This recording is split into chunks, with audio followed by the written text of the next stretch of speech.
Marker. And action. This is Behind the Bells, the show that takes you behind favorite Christmas movies and shows of every reindeer and stocking.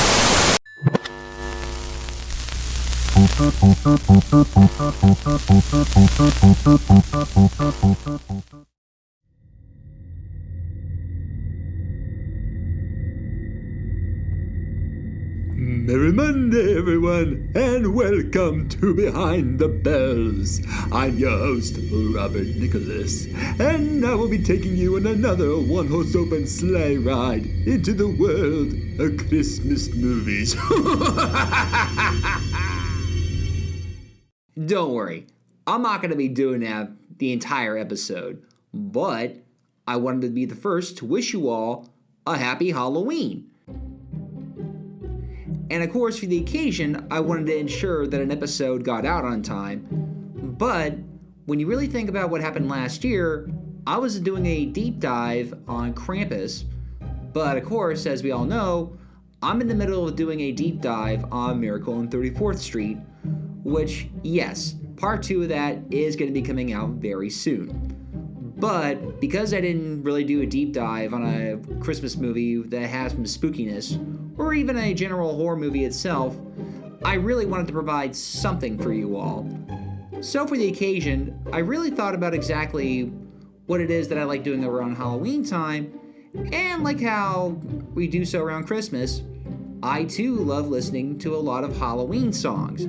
You know, your Monster Mashes, Somebody's Watching Me, your Thrillers, This Is Halloween, the Ghostbusters theme, and even something like Superstition from Stevie Wonder, or the Munsters theme, or even Witchy Woman by the Eagles, which I think is a very underrated song. But let's face it, there are so many lists of Halloween songs out there that it would just simply be me doing the same thing that everybody else was doing. So I really thought about how exactly I can provide something different this time around.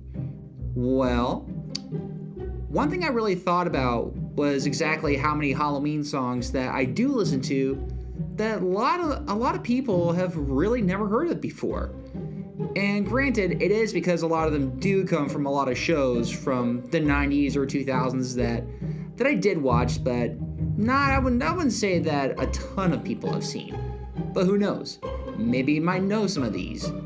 And that is because for today's episode, I'm going to be going through 10 different overlooked nostalgic Halloween songs that I would recommend for any Halloween playlist.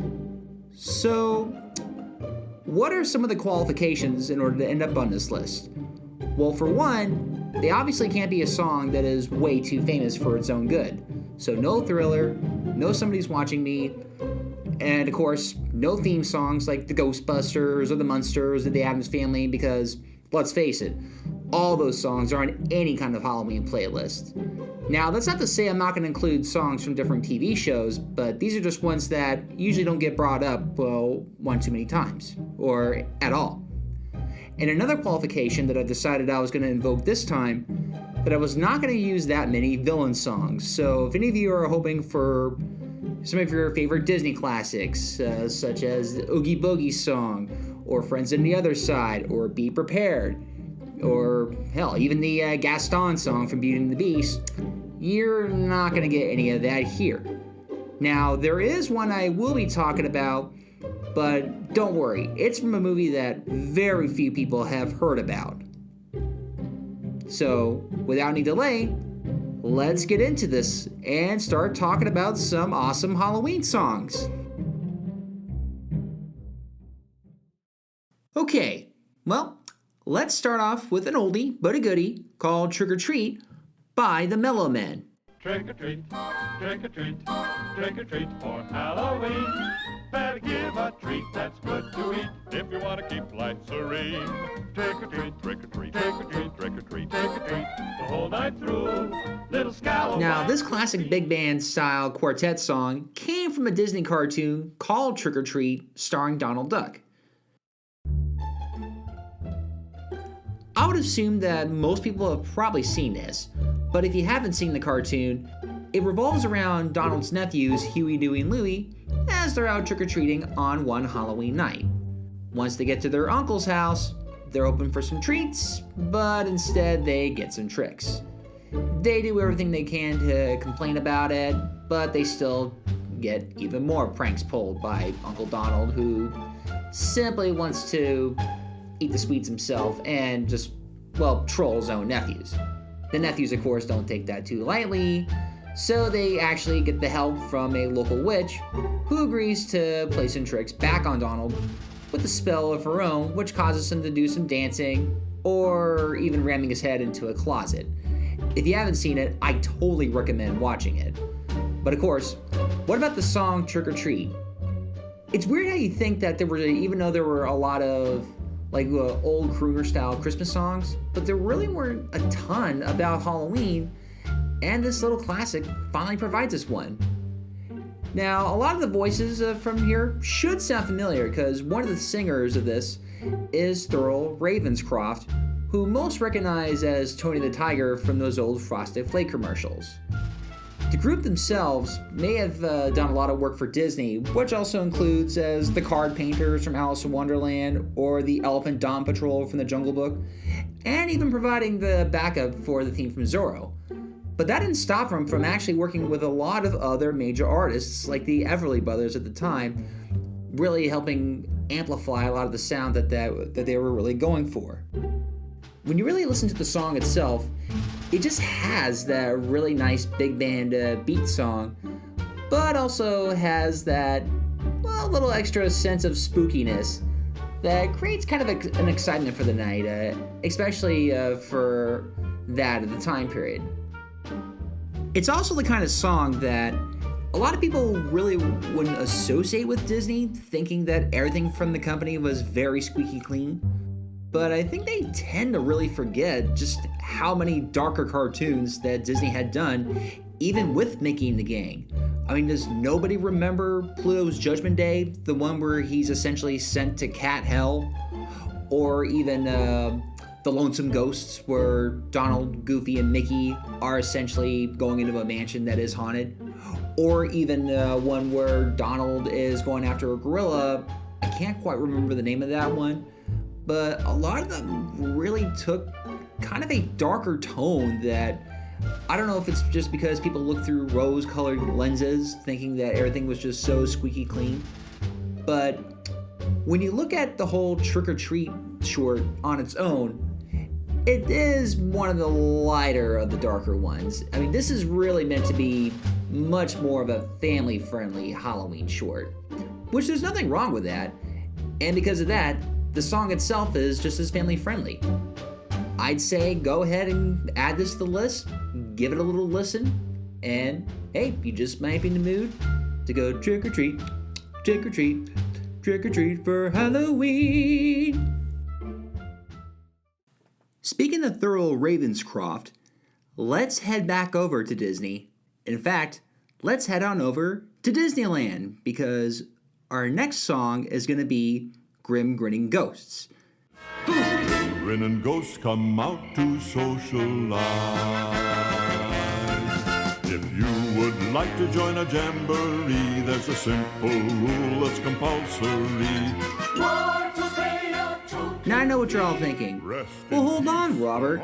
Grim Grinning Ghosts is already played on a lot of Halloween lists. I mean, go to iTunes, Robert. It's on the Disney Kids soundtrack.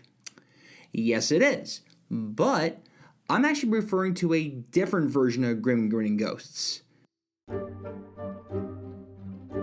Now, for those that grew up in the 80s and 90s, probably remember the Disney sing-along videotapes that essentially was a great way to expose your kids to a lot of fantastic songs. Now, there was one called Disneyland Fun, in which one of the second to last, or at least one of the songs towards the end, was in fact Grim Grinning Ghosts. However, in this case, this is a much slower version as sung by, again, Thurl Ravenscroft, who crafts not necessarily the same faster vibe that was done before, but this is much more of a slower waltz that in a weird way makes this a lot scarier. Now, to be fair, because of its slower nature and the fact that it did sound a little scary to me as a 5-year-old, I think I only saw this once, and then at the other points of watching it, I would simply fast forward it, not wanting to really listen to that version. So for a long time, I kind of forgot about that one. It wasn't until maybe later high school when I was staying over at some friend's house and we were just pondering through a couple of these different songs, and this one came up again, and it really surprised me just how much, in a weird way, I found this one even better than the original. I didn't even necessarily mind that the ending lyric got switched around and that another part of the song would end up changing over singers. It still met the spooky criteria that, in a weird way, definitely makes this much more of a Halloween song than the original Grim Grinning Ghosts. So, what can I say, but consider going on YouTube and you'll be surprised to find so many video edits that uses this specific version of Grim Grinning Ghosts. So take a listen and come out to socialize. Speaking of Disney, let's go on another deep dive a little further back, this time to 1987, to talk about another movie that wasn't necessarily made by them, but certainly has a much more modern feel. Let's bring up the Brave Little Toaster and talk about the song, It's a Bee Movie. It's like a movie. It's a B-movie show. It's like a movie. The Brave Little Toaster is a movie that I consider not just a really good movie on its own, but possibly one of my top 10 animated movies of all time. The story itself isn't nothing spectacular. It's simply about a bunch of appliances that want to get back to their master, who is now an adult. Again, it doesn't really sound anything good, but you know what? For what it is a fantastic movie. The voice acting is phenomenal. The whole look at the movie just has a slightly darker tone than you would have expected. In fact, there's even a really memorable scene in the movie where the air conditioner that is talking to the appliances flat out commits suicide in front of everybody. I mean, they do kind of cop out by fixing him up later on so that he survives, but still, when was the last time you've ever heard of a talking object that flat out kills itself? Now, I should also point out that while this was under Disney, the movie itself was actually an independent production that was primarily made up of people that would end up at Pixar, including John Rampt, Brenda Chapman, Henry Selick, Glenn Keane, and of course John Lasseter. And of course all their talents combined gave us a great movie. Now the songs are of course all fantastic themselves. In fact, Worthless is another fun one. City of Lights is kind of a nice melody. And there's even a fun montage as soon as the radio, played by John Lovitz, puts on the Tutti Frutti song by Little Richard. But of course, let's talk about the Bee Movie song. Now, the song actually happens right at the moment where the main appliances end up at a repair shop where they encounter a whole bunch of other older appliances that themselves are either broken or a bit of a mishmash between whatever it is they are and something else that the shop's owner have cruelly turned them into. Now, the song itself really invokes a lot of that classic, old-school Hollywood feel, especially how it opens and closes with a really creepy organ noise just to really get it in. It really brings you back to the days where you're about to watch the old James Whale Frankenstein movie. It still remains a very fun song to listen to, just to showcase just how dark this whole journey has been for the appliances, as if they can never catch a break. Oh, and the vacuum in the movie? He's played by Thurl Ravenscroft. Yeah, the same guy who was just singing that Grim Grinning Ghost song that I brought up. I mean, you don't hear him that much in the song. I think he only has like maybe 2 lines of dialogue within the song. But that shouldn't stop you for really enjoying the heck out of this. What can I say, but it really does feel like a B movie show that just evolved into an A show. Arrgh! Arr, mateys, let's go into the piratey sound. Okay, I won't do the pirate sound the entire time, but yeah, let's have ourselves another swashbuckling song to go along with Halloween. This song being Shiver My Timbers from Muppet Treasure Island. Shiver my timbers, shiver my soul. Yo ho heave ho. There are men whose hearts are as black as coal. Yo ho heave ho. Now, I bet most of you that listen to this podcast are well aware of A Muppet Christmas Carol. And you should. It's a fantastic movie. But not too many people seem to bring up the other Muppet movie that was made afterwards, Muppet Treasure Island. Now, to be fair, that may be because going from Christmas to pirates, while not necessarily a step down, is just such a jarring change, even though it is kind of going with the theme of adapting classic literature with the Muppets, but it just wasn't going to invoke that same feeling. Still, this is another movie that I totally recommend that you check out if you do want something that's more piratey based, but maybe a bit more safer for your little ones, if you got little kids, obviously.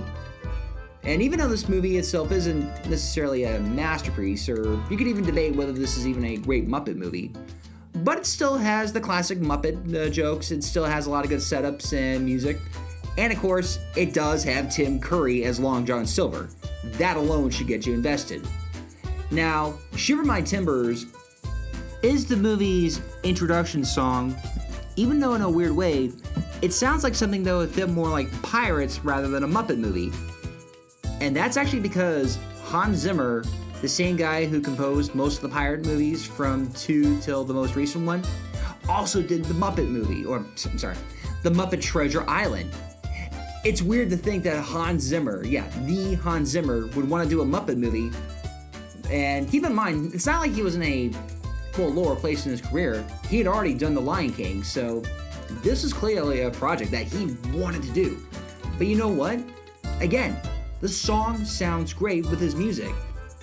But having real pirate lyrics really helps too.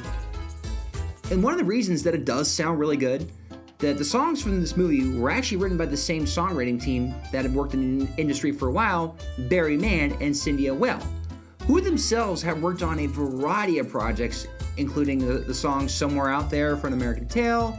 They also wrote the classic Take My Breath Away from Top Gun. And for all you Christmas aficionados out there, they even wrote the title song from National Lampoon's Christmas Vacation. It's weird to think that even though this is a Muppet song, this actually still sounds awesome, but that's because if you really listen to the song, the Muppets here are actually really downplayed, and what we have here is a male chorus, obviously all with deep voices, really coming in to, just sound like good old-fashioned pirates on their way to a treasure hunt. So, shiver my timbers and dead man tell no tales. Yard! Okay, last one. Now, let's go from the 1990s to the 1940s. 1949 to be precise, and let's talk about the Headless Horseman song from The Adventures of Ichabod and Mr. Toad. When the spooks have a midnight jamboree, they break it up with fiendish glee. Ghosts are bad, but the one that's cursed is the Headless Horseman. He's the worst. That's right, he's the kind on. And I promise you, this is the last Disney movie I'm going to bring up. Well, sort of, but I'll get to that when I get to that. Anyway, The Adventures of Ichabod and Mr. Toad was the last of a whole series of package films that Disney had done, which was done because of the fact that animation, again, is always going to be super expensive, but during the war effort, they really couldn't make the major movies that they were used to since Europe was all closed off. But so that they could continue making movies, they saved a lot by primarily making these package films, which was essentially an anthology of whatever it was that they felt like drawing. And in the case of Ichabod and Mr. Toad, it was essentially these two stories that had slightly darker edges to them. The second one, the whole Sleepy Hollow story, essentially titled Ichabod in this case, This happened to be a very fascinating thing, or whatever it is you can call it, primarily because even though it is essentially an animated retelling of the whole Ichabod Crane story, they made a decision to essentially have Bing Crosby play a whole bunch of roles, including Ichabod and Brom Bones, the story's antagonist. Bing does all the roles really fine, but it's just once they get to the Halloween dance, this is where things really take off, because as a way to kind of tell the story of the Headless Horseman, Bing Crosby goes as far to sing his own song, his own crooner of sorts, of the Headless Horseman. Now, despite all the Christmas hits that Bing Crosby has done, with one of my favorites being his rendition of Melakaliki Maka, that he did with the Andrews Sisters, how many Halloween songs can you recall him doing? Yeah, I bet you're coming up short yourself. I mean, I'm coming up short here, all except for this Headless Horseman song, which in a fun way kind of feels like what would happen if Bing Crosby was telling a ghost story during one of his shows. You can tell he's trying to be spooky, but you can also tell that he's having a lot of fun doing this one. But I am surprised that this song doesn't really get popped up a lot on a lot of Disney villains songs lists, which is weird because this is probably one of the earliest that they've ever done. Now, to their credit, it's not that they have ignored it completely. In fact, on one of their other albums, Thurl Ravenscroft did his own version. That's not bad. In fact, I almost debated about putting that one over this one, but after I gave both versions a listen to, I honestly get a lot more out of the Bing Crosby version. So if you want another old-fashioned song that'll go really well with the other Trick or Treat song that I did, well, I think the Headless Horseman song does just as well. So consider popping on this one if the Midnight Spooks are coming out for a midnight jamboree. Now, before we start counting down the last of the 5 overlooked Halloween nostalgic songs, we're going to take a short break, but we'll be back momentarily. So, keep your head on while we go away for a moment. Hang tight. The Christmas Alphabet Podcast is all about Christmas in alphabetical order. I'm Wayne, your host, and I bring you a new episode every 2 weeks throughout the year. Each time we look at Christmas history, food, music and fun facts, starting with just one letter of the alphabet. Join me as we follow the alphabet all through the year, all about Christmas. Subscribe and join us at the Christmas Alphabet Podcast. And now back to the show with our Christmas movie expert, Robert Nicholas. Welcome back, everyone. So, next, let's go back to not Ichabod, but to the previous story, Mr. Toad, except this time, we're going to go towards a different adaptation. Another one that was called The Wind in the Willows in England, but in the United States, it was called Mr. Toad's Wild Ride. I mean, I promise I'll get into the specifics in a moment, but the song is called The Secret of Survival. It's a secret of survival in a very nasty world. Now you feel us, now you can't. Are we real? It's a secret of survival in a very nasty world. Now, even though this is kind of a Disney movie, what they really did was only acquire it from an independent company that had made it over in England. But even then, they didn't even acquire it for a theatrical release. They only acquired it for the VHS release and simply slapped on the title Mr. Toad's Wild Ride just to, I guess, make this an adaptation of their ride, even though they already have one. And on top of that, they could really only adapt the one from California because the Mr. Toad ride in Florida had already closed. So they couldn't even get that corporate synergy in. Well, regardless, let's talk about the moment where this song is sung. So yeah, this is essentially one of the weirdest villain songs I have ever heard.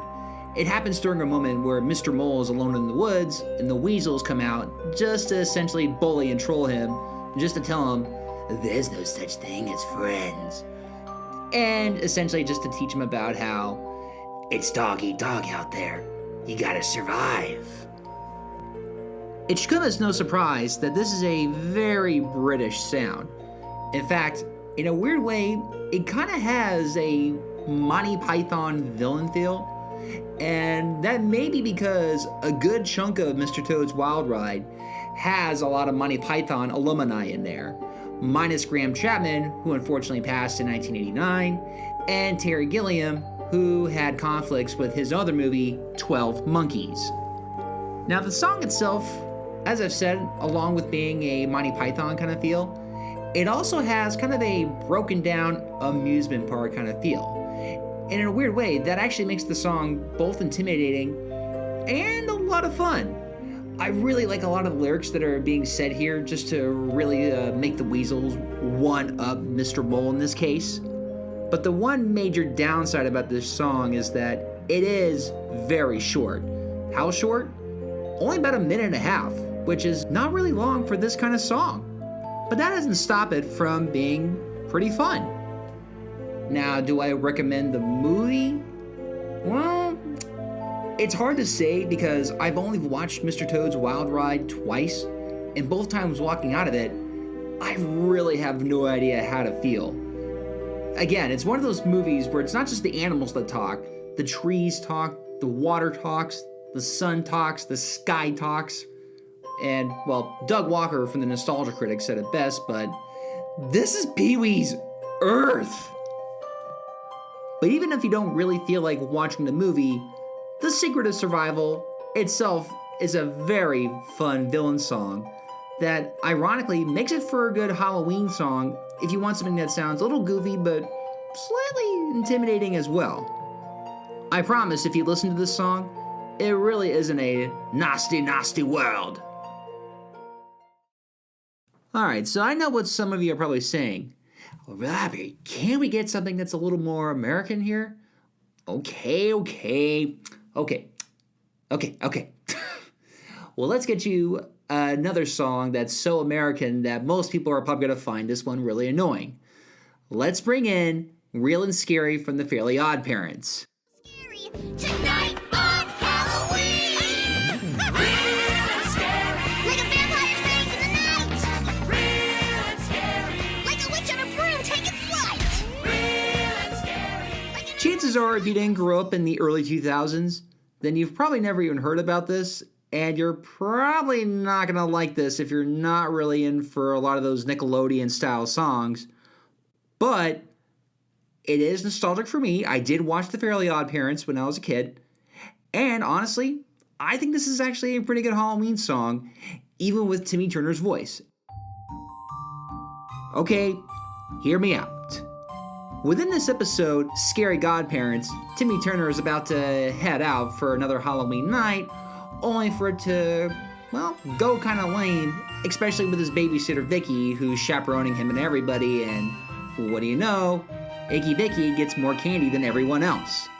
But in that moment, Timmy Turner finally decides that he's had enough of this lame Halloween and wants something true and real and scary.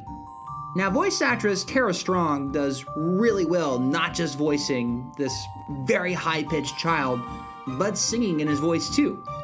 I can't imagine how hard that had to be, but hey, I'll give her credit for actually pulling off this kind of singing voice, well, with his voice. But even then, the song itself still happens to be quite a banger, all because it has exactly the right instruments to use for a good Halloween song. Again, like It's a Bee Movie, it does use the organ in various parts, and for a while, it even uses the theremin to really get off that, well, sort of classic sci-fi kind of feel that really wasn't introduced until the 50s, but still happens to make for a nice, otherworldly kind of sound. As the song continues to build and build, it does create more of a genuine excitement for a Halloween night. The kind of excitement you'd feel as a kid about putting on your costume, getting your bag to go trick-or-treating, and just waiting to see what else your friends have started to wear, just so that you guys can go experience a fun night of spooks and candies. Now, I will be honest that I wasn't really that kind of kid growing up. I mean, for me, it was just more of get my costume, let's go outside, I want some candy. But I am well aware that there are a lot of kids that had always wanted their Halloween just to be as scary as possible, as real as possible. You know, the kinds that are probably like 8 years old and are asking to go to the nearby haunted house, regardless if they'll be freaked out by it or not. This song serves as kind of that anthem for that specific kind of kid. So let's just say that this song serves as the perfect introduction song to go trick-or-treating. Let's just hope that this night doesn't really become real and scary.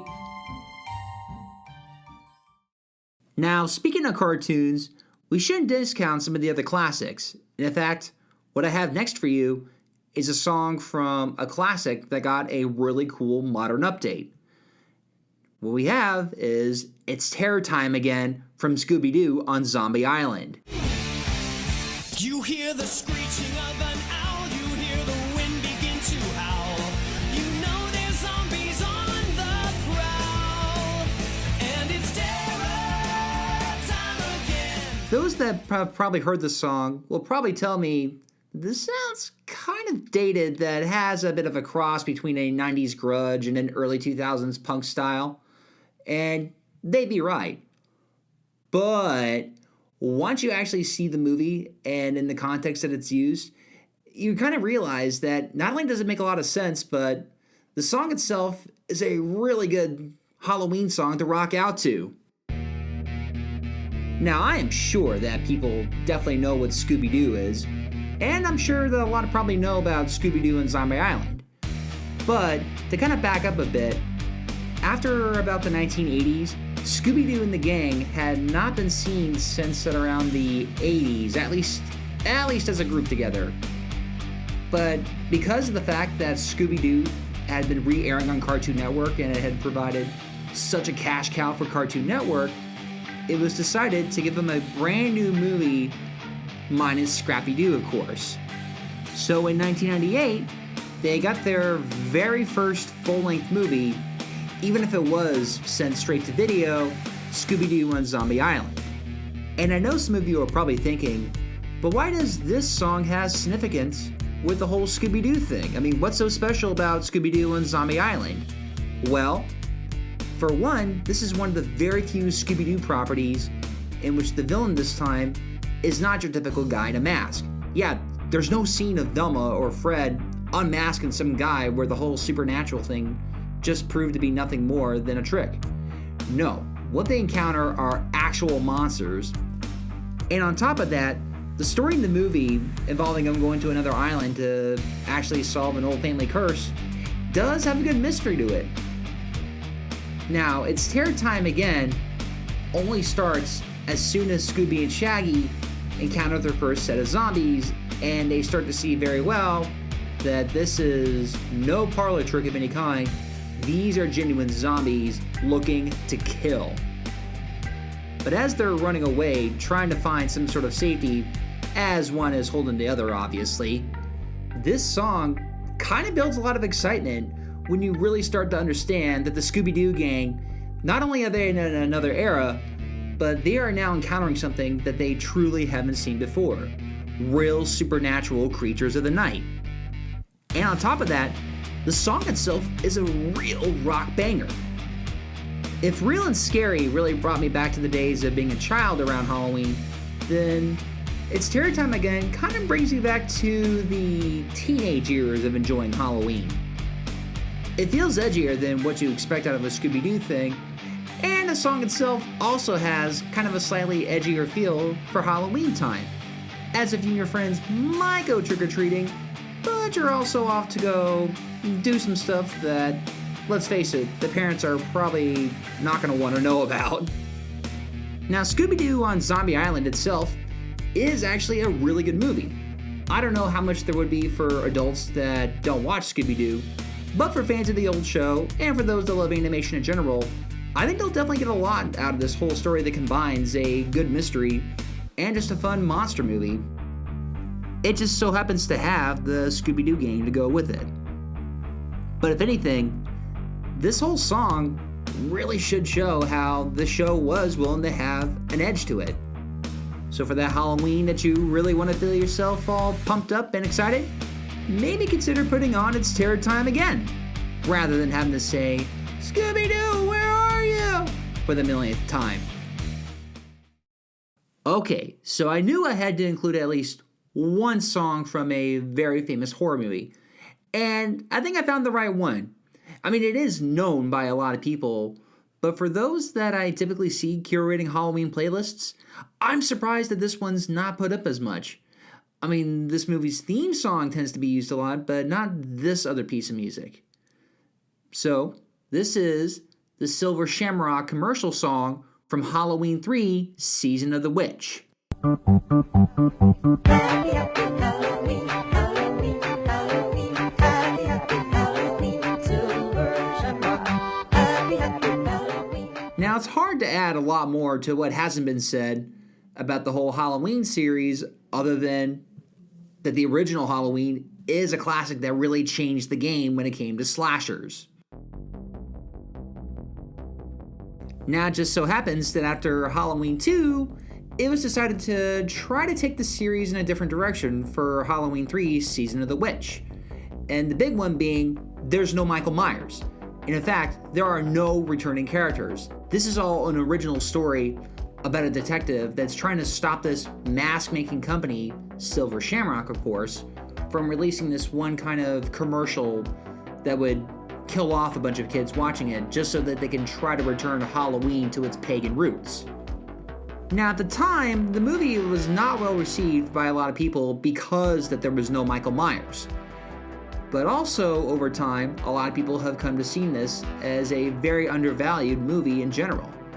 Now, personally, I don't know if I can really call Halloween 3 Season of the Witch a great movie, but it is one that I do like to pop on around Halloween because the fact that there just happens to be more Halloween-themed imagery throughout. And one thing that this movie smartly adds is a brand new Halloween jingle for a Halloween commercial.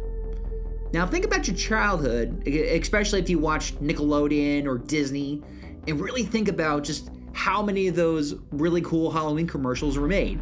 Some for McDonald's, some for those Mighty Max toys, even some just for the Pizza Hut promotions that they were doing at the time. They all had a spooky vibe to it. And for some reason, a lot of Halloween-based movies really don't consider that aspect.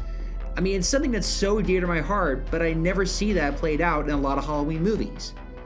Halloween 3 Season of the Witch just happens to have not just a jingle, but a really, really catchy jingle. Now, for those that are listening to it, the tune may sound familiar. The Happy, happy Halloween, Halloween, Halloween, happy, happy Halloween, Silver Shamrock. That's because the songwriter, John Carpenter, who of course scored the film, though he didn't direct it this time, had actually taken London Bridge is Falling Down, London Bridge is falling down, falling down, falling down, London Bridge is falling down, and essentially rewrote it into this jingle, and it totally works. As cheesy as this sounds, it really does seem like something that I would hear from a 1980s toy commercial aimed for kids. What just makes the song even spookier is the synth music that's playing in the background. John Carpenter was a genius when it came to the synth, really adding on a lot of sounds that would, well, even to this day, are still associated with the holiday. And something about the way he uses it for this song, even though it is clearly for a cheesy jingle, actually sounds much more threatening and omnipresent, as if this is some kind of force that's gonna come for you, but there really isn't much you can do to stop it. In fact, the jingle plays all over the movie in a variety of ways, but probably the darkest way they do it is through the company's testing of it, where they showcase a little boy watching it, only for him to watch it while wearing his mask and eventually dying from it with a whole bunch of bugs coming out of the mask that he was wearing. For obvious reasons, this is a movie that's really not meant for children. This is the kind of movie in which after you tuck in your kids at around 9 p.m., you and your significant other can go downstairs, light up a jack-o'-lantern, and really engross yourself into this whole Halloween journey that you're only grateful isn't real. But I can also guarantee you that that commercial is never going to leave your head. And as I've said, I'm still surprised that a lot of Halloween stations don't play this song, even though it is short and sweet. It's fun, it's creepy, and of course, you're definitely going to remember the lines, "Silver Shamrock," over and over in your head. Maybe even beyond Halloween. So throughout this episode, I didn't really put any of these songs in a specific order or anything. It was more or less just a random hodgepodge of what I thought were overlooked hits. However, with our last song here, this is without a doubt the number one overlooked Halloween song. This is Land of the Dead by Voltaire. Made of fire through a street that's paved with bones. I got a dozen zombie skeletons to walk me to my throne. In the land of the dead, heck boy, ain't it grand. It's not just this song from Voltaire that doesn't seem to pop up on a lot of Halloween lists. It just so happens that I almost never see anything of Voltaire's on any Halloween playlist or on the radio. And I really don't know why. The guy's music is really good. The best way to describe Voltaire's music is that he seems to combine a lot of styles, from a Gypsy Romani style that has guitars and violins, to something of a big band with horns that really gives what that I can only call a very spooky kind of tone. If an old school Disney villain had the ability to create their own indie rock album, this is exactly what I would get from this guy. If you haven't, please go to whatever it is, Spotify, iTunes, wherever it is you listen to your music, and go download some of his songs. But for the sake of this episode, let's talk about The Land of the Dead. Now, one may be wondering, well, where was this song playing from, Robert? Well, it was used in a Cartoon Network show called The Grim Adventures of Bill and Mandy. Kind of like the Fairly Odd Parents, you really would have needed to have grown up with this show to really get an understanding of just who or what this was made for. But this was clearly made for the kids that grew up in the early 2000s that watched Cartoon Network. Now, The Grim Adventures essentially follows two kids, Bill and Mandy, who essentially, through a botched limbo contest, forced the Grim Reaper to become their best friend for all eternity, which does allow it for a lot of funny situations of the Grim Reaper having to interact with society or interacting with his whole underworld powers, which again does lead to a lot of fast-paced jokes. It is definitely not everyone's cup of tea, and I would totally understand if this kind of thing seemed a little too stupid for you. But put yourself in the mindset of a 9-year-old, and you might see, if they're watching The Fairly Odd Parents, they're going to watch this. It has the same exact style of jokes. Where else are you going to find a Grim Reaper that also has a Jamaican accent? I think it's pretty funny, and you can watch The Grim Adventures on HBO Max if you get that. Now, what about the song itself? Now, the song was essentially used not in the animated series, but in a TV movie they did sometime in the late 2000s. And Land of the Dead really matches the tone of the show. It sounds goofy, but it's also upbeat. It sounds spooky, but it's also something you can easily dance to. I really like a lot of the old world sound to it that oddly makes it much more otherworldly in this much more modern cartoon. Now, I know plenty of people that have heard of this cartoon, but as soon as I bring up The Land of the Dead or even just the name Voltaire, they're not going to know who he is. Well, okay, I might know a few that certainly know Voltaire the philosopher, but Voltaire the performer, they're like, who's that? And of course, once I play The Land of the Dead or any of his other music, they all immediately start searching for whatever else it was that he had done. Now, I will say right now that a good chunk of his content probably isn't suitable for kids, but in the case of The Grim Adventures, this song was one of the rare clean songs that he'd done. And if you do have kids that you would like to introduce to Mole Voltaire, there is a compilation album that he did put out that is much more kid-centric, that still carries that same spooky vibe without compromising anything else he's done. This is Halloween fun at its finest. I'd say if you can, please go find this guy and, of course, The Land of the Dead, and really add this as the next song to play on your Halloween list. Now, what did you all think? Do you agree with my selections? Do you think there's anything else I left out? Well, feel free to let me know on my social media pages, but otherwise, you all have a happy Halloween, eat some candy, watch a scary movie, and then once the clock strikes midnight, maybe think about putting your Christmas tree up and putting on some Christmas music. It's almost time, everybody! But until then, see you soon.